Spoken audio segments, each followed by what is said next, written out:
afternoon, everyone, and welcome to Stock Market Today. It's Alyssa Corum here with Ken Shreve, and on the show, we're going to be breaking down the chart action for Lululemon, Infosys, and CrowdStrike, an IPO that should be on your radar. But first, let's take a look at the major indexes. We had strong gains across the board. The Nasdaq up 0.6%, the Dow leading up about 0.9%, and new closing highs across the board, Ken. New closing highs for all three indexes. Of course, the Dow yesterday took out the 27,000 level. It extended gains nicely today, and a good day for small caps too. So, again, 2 straight days of outperformance for blue chip stocks, and some of the movers in the Dow today kind of beaten down stocks. Dow Incorporated, Intel was another top gainer in the Dow, but kind of stocks that are far off highs. But Intel rallied along with semiconductor stocks. The Philadelphia Semiconductor Index was up about 1.8% today, helping lift the Nasdaq. All right, well, the uptrend's looking good, meaning it is time to focus on stocks, to add them to your watch list and make buys if they break out. And Lululemon saw strong gains today, rising about 3.5%. It's now slightly extended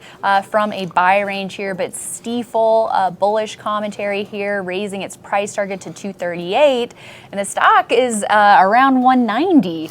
So it looks like Stifel sees a long path ahead for growth. Yeah, I mean, this has really been a long-time leader in the retail sector, Lululemon. And like you said, the last entry here was 179.60, so it's just right around that 5% buy zone, maybe a little past it now. But yeah, Stifel raised Lulu's price target to $238, and really just talking about strong potential for the company's customer loyalty program, which has really been a soft launch. It's not a nationwide thing yet, but he says there's really strong potential for that, could really positively impact the bottom line. And certainly Lululemon has had a really outstanding track record of earnings and sales growth. I think the market's optimistic that that's going to continue for coming quarters. Yeah, and if you look elsewhere in the retail space, just one example of a membership loyalty program would be the likes of Ulta and Sephora, and seeing really strong growth in that, leading to increased sales. So we'll have to see how this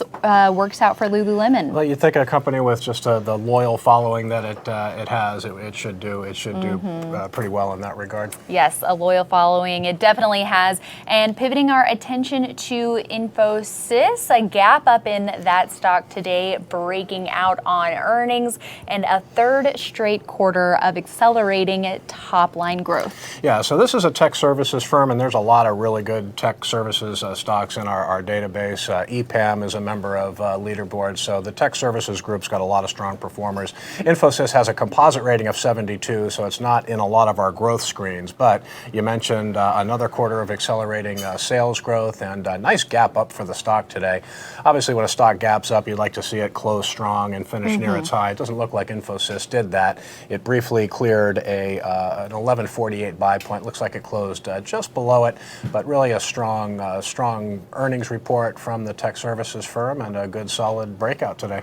Yeah, earnings season starting to ramp up, so we could be seeing more of these earnings-fueled breakouts on the horizon. Well, I remember, first quarter earnings season, there's so many gaps up in price on strong results. I'm sure we're going to see more of it in the second quarter. Yeah. But good gap up for Infosys today. And important to point out that a lot of those led to even further gains throughout the next 3 months for a lot of those stocks. Yeah, I mean, listen, when a stock gaps up in price, buying demand is usually so strong, and it's just good support, and it's often a good time to buy a stock when it gaps up, and it can presage even more gains. Yeah, and another good time to buy stocks is when they are in the early stages of their growth stories. So recent IPOs deserve attention as well. We're going to be taking a look at a weekly chart for CrowdStrike, which is in the security software industry group, one of the strongest groups. So it's got that going for it. Yeah. And it's now trading about 8% below a potential buy point in an IPO base. Yeah, and this is, even though it's a new issue, this is a very big company. I mean, it's got a market cap of right around 14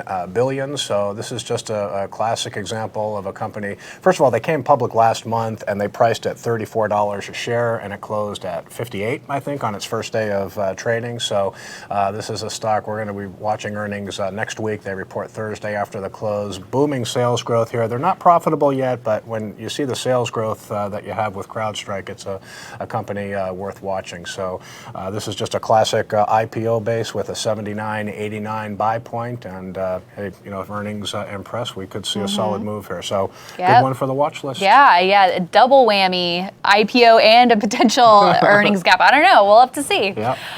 We'll be watching that next week, among other things. But in the meantime, we have a few announcements for you. A new episode of the Investing with IBD podcast is out now. We have a new episode that drops every Thursday, so make sure you check out investors.com/podcast for the new episode, and check out investors.com/newsletters to get all of IBD's newsletters delivered to you right in your inbox. It's free to sign up, so you can just go to investors.com/newsletters to pick the ones that you want. And we've got a lot of stories coming out. Friday is our busy day for lots of stories. So make sure to check that out, everyone. All right. Thanks so much for joining us today. We hope you have a great weekend.